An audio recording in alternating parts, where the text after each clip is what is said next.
قل هذه سبيلي أدعو إلى الله على بصيرة أنا ومن اتبعني وسبحان الله وما أنا من المشركين. اعوذ باللہ من الشیطان الرجیم. بسم اللہ الرحمن الرحیم.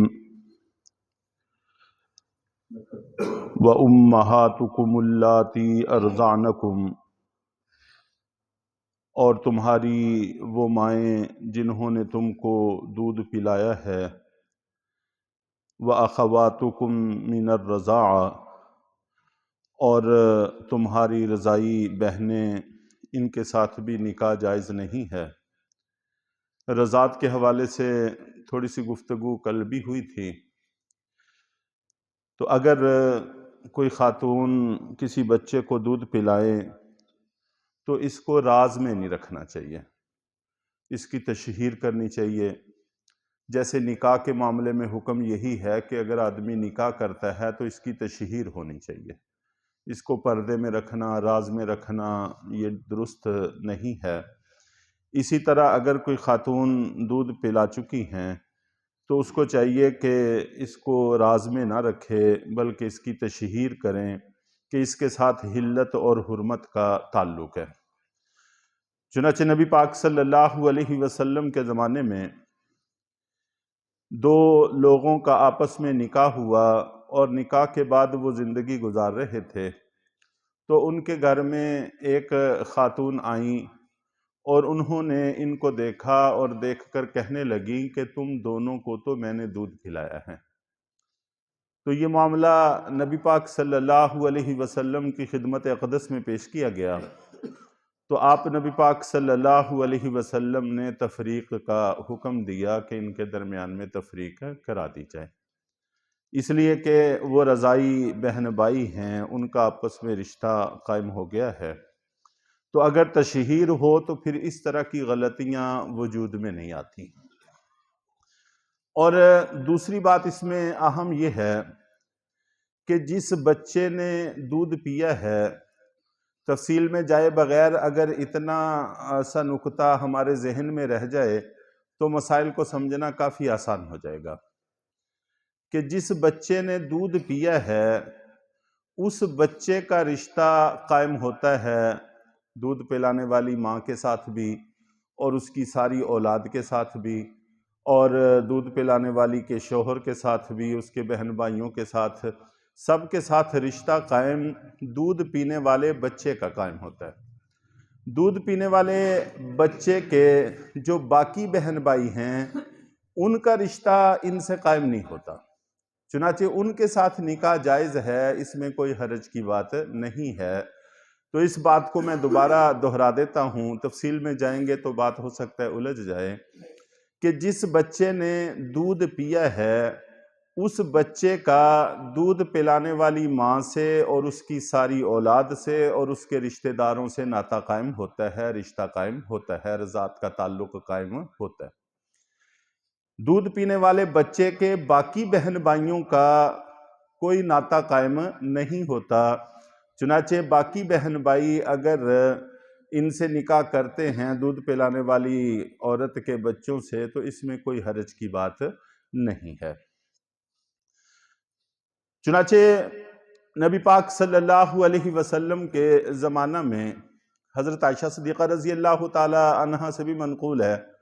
اور حضرت حفصہ رضی اللہ تعالی عنہا سے بھی منقول ہے کہ ان کے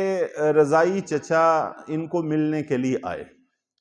تو اماں جان نے ان کو گھر میں آنے کی اجازت مرحمت نہ فرمائی کہ مسئلہ معلوم نہیں تھا کہ رضاعت کا رشتہ چچا سے بھی قائم ہوتا ہے یا نہیں ہوتا. بعد میں اللہ کے نبی صلی اللہ علیہ وسلم سے پوچھا گیا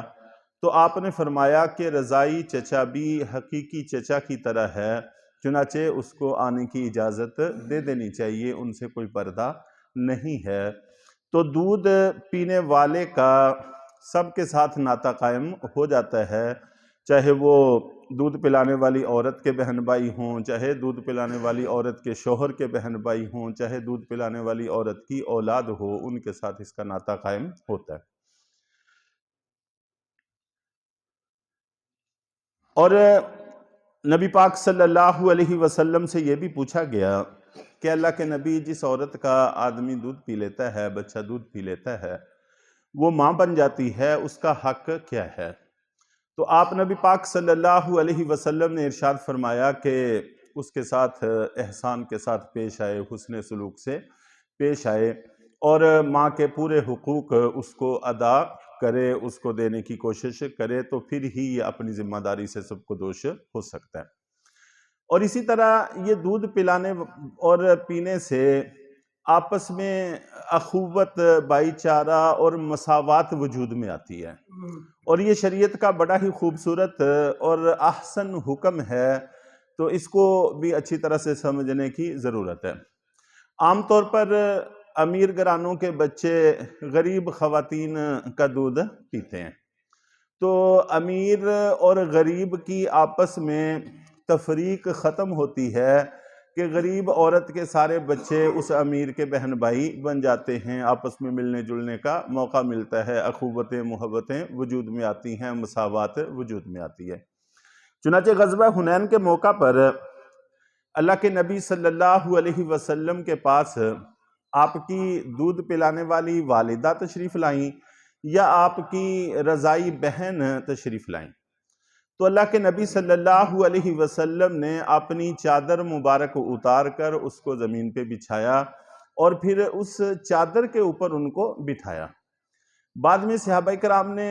پوچھا کہ اللہ کے رسول، یہ کون تھیں کہ جن کا آپ نے اتنا احترام فرمایا ہے؟ تو آپ نے فرمایا کہ یہ میری رضائی ماں تھیں یا رضائی بہن تھیں۔ تو رضاعت سے اب کہاں اللہ کے نبی صلی اللہ علیہ وسلم کا مقام کہ کل کائنات میں سب سے اونچا مقام ہے، اور کہاں پر وہ عام سی خاتون، تو آپس میں ایک ایسا ناطہ احترام کا قائم ہو گیا ہے اس دودھ پلانے کی برکت سے۔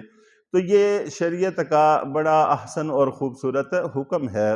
لیکن بہرحال اس کو پردے میں رکھنا یہ جائز نہیں ہے، اس کی تشہیر ضروری ہے، اور اس کو سرسری لینا یہ کسی طور پر بھی مناسب اور درست نہیں ہوتا۔ وَأَخَوَاتُكُم مِّنَ الرَّضَاعَةِ وَأُمَّهَاتُ نِسَائِكُمْ، اور اسی طرح تمہاری بیویوں کی مائیں جن کو ساس کہتے ہیں، ان کے ساتھ بھی نکاح جائز نہیں ہوتا۔ وَرَبَائِبُكُمُ اللَّاتِي فِي حُجُورِكُم مِّن نِّسَائِكُمُ اللَّاتِي دَخَلْتُم بِهِنَّ، اور تمہاری ربیبائیں یعنی ان عورتوں کی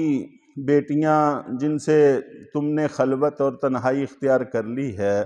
جو تمہاری پرورش میں ہیں۔ یہ کل میں نے عرض کر دیا تھا کہ فی حجورکم تمہاری پرورش میں ہیں، یہ اتفاقی قید ہے کہ چاہے تمہاری پرورش میں وہ نہ ہوں چاہے ہوں، دونوں صورتوں میں ان کے ساتھ نکاح جائز نہیں ہے، یعنی اپنی بیوی کی وہ بیٹی جو دوسرے شوہر سے ہے اس کے ساتھ نکاح کرنا جائز نہیں ہے۔ اور دوسری شرط یہاں پر اللہ تعالیٰ نے ذکر کی ہے اللاتی دخلتم بہن، یعنی ان کے ساتھ صرف نکاح نہیں ہوا بلکہ تنہائی بھی کی نوبت بھی آ گئی ہے، تو پھر وہ بیٹی حرام ہوگی۔ اگر صرف نکاح ہوا ہے اور تنہائی حاصل ہونے سے پہلے طلاق ہو گئی ہے تو پھر بیٹی سے نکاح کر سکتا ہے، اس میں کوئی حرج کی بات نہیں ہے۔ ایک عورت سے نکاح کیا اور نکاح کرنے کے بعد اس کو طلاق دے دی تو اس کی بیٹی سے نکاح کر سکتا ہے، کوئی حرج کی بات نہیں ہے، لیکن شرط یہ ہے کہ تنہائی ابھی دونوں میاں بیوی کو حاصل نہ ہوئی ہو۔ لیکن اس کے برعکس جائز نہیں ہے کہ ایک عورت سے نکاح کیا تو نکاح ہی سے اس کی والدہ حرام ہو جاتی ہے، اس کی بیٹی تو نکاح سے حرام نہیں ہوتی، لیکن والدہ نکاح ہی سے حرام ہو جاتی ہے کہ ماں کے اندر اللہ نے احترام رکھا ہے۔ جب ایک عورت سے نکاح ہو گیا تو اس کی ماں وہ نکاح ہی سے عقد نکاح ہی سے حرام ہو گئی اور وہ ماں بن گئی، جبکہ بیٹی میں وہ احترام نہیں دیا گیا کہ اگر ماں سے نکاح کیا ہے تو نکاح کے فوراً بعد اگر طلاق ہو گئی تو اس کی بیٹی سے نکاح ہو سکتا ہے، کوئی حرج نہیں ہے، چنانچہ بڑے واضح لفظوں میں فرمایا فَإِن لَمْ تَكُونُوا دَخَلْتُمْ بِهِنَّ، پھر اگر تم نے ان کے ساتھ تنہائی اختیار نہیں کی فَلَا جُنَاحَ عَلَيْكُمْ، تو کوئی حرج نہیں ہے تم پر. وَحَلَائِلُ أَبْنَائِكُمُ الَّذِينَ فِي أَصْلَابِكُمْ، کہ تمہارے بیٹوں کی بیویاں جو تمہارے نسبی بیٹے ہیں. یہاں پر نسبی بیٹے کی خاص طور پر قید لگائی، یعنی بہو جس کو کہتے ہیں، کہ اپنے حقیقی بیٹوں کی بیویاں ان سے بھی نکاح جائز نہیں ہے. اور نسبی بیٹے اس لیے کہا کہ جو منہ بولے بیٹے ہیں ان کا یہ حکم نہیں ہے. چنانچہ نبی پاک صلی اللہ علیہ وسلم کا وہ قصہ 22ویں پارے میں بڑی تفصیل کے ساتھ موجود ہے کہ حضرت زید ابن حارثہ رضی اللہ تعالی عنہ نبی پاک صلی اللہ علیہ وسلم کے منہ بولے بیٹے تھے، اور ان کا نکاح حضرت زینب رضی اللہ تعالی عنہ کے ساتھ ہوا تھا، اور بعد میں ان کے درمیان تفریق ہو گئی تو حضرت زینب رضی اللہ تعالی عنہ امہات المومنین میں شامل ہوئیں اور نبی پاک صلی اللہ علیہ وسلم سے ان کا نکاح ہوا. تو منہ بولے بیٹے ان کے یہ احکام نہیں ہیں، جو حقیقی بیٹے ہیں ان کے یہ احکام ہیں. وَأَن تَجْمَعُوا بَيْنَ الْأُخْتَيْنِ إِلَّا مَا قَدْ سَلَفَ،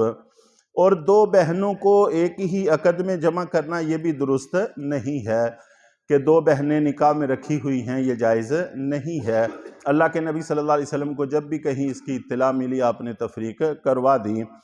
تو صرف یہ دو بہنوں کے ساتھ متعلق نہیں ہے، کوئی بھی دو عورتیں جو آپس میں محرم ہیں، چاہے خالہ بانجی ہوں، چاہے پھوپھی بتیجی ہوں، چاہے دونوں بہنیں ہوں، تو کوئی بھی رشتہ، ماں بیٹی ہو، تو کوئی بھی رشتہ جو آپس میں محرم ہے ان دو خواتین کو ایک ہی وقت میں نکاح میں رکھنا اس کی بھی اجازت نہیں ہے. جو ہو چکا ہے اس میں تفریق تو ضروری ہے، لیکن گناہ اللہ تعالیٰ معاف فرما دیں گے، آئندہ سے اس کی کوئی گنجائش نہیں ہے. ان اللہ کان غفورا رحیما، بے شک اللہ تعالیٰ بخشنے والے رحم کرنے والے ہیں.